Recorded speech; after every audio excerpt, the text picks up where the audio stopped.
Now, year 2016 is year of fire monkey. How would such a year affect the monkey people?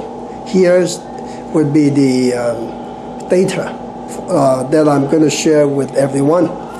Now, a lot of people thought when you're a monkey into monkey year, it means negativity because it's a conflict. Indeed, in a certain way, it's a conflict. So monkey people should not gamble or speculate. Okay, but regular income is okay. As a matter of fact, the monkey people in this year have a very dominant learning sign and promotion sign. So if you are still studying, you should have very good results. If you work in a corporation, you have very good chance to get promoted.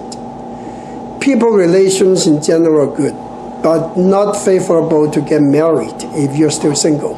So that's what happened to the monkey. Health-wise, in general, just take it easy, don't be too vigorous, then you can stay healthy for this year. 这个2016就是这个活猴子年，那生猴子年的朋友，这个怎么发生什么事了？今年，那猴年对猴年就是一个叫坐太岁，坐太岁来讲呢，就要多注意休息，多注意运动。也不能赌博投机，但正财就没事，正财还是蛮不错的。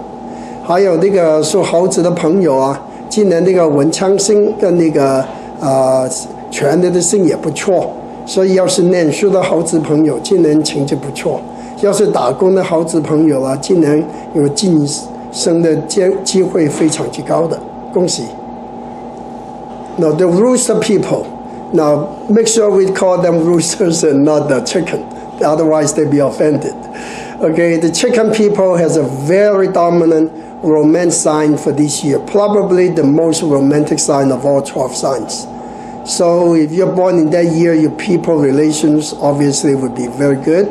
And if you are in a business dealing with people like PR and social events, show business, and you're a rooster person, congratulations. 那属鸡的朋友来讲呢，今年这12生肖里头是桃花最旺盛的一个生肖，就是人际关系非常好。要是还没有结婚的鸡朋友，今年可以结婚。要是你的工作是公关的工作就是人际关系的工作，做明星做歌星，你今年呢应该是非常畅旺。就要恭喜就属鸡的朋友了。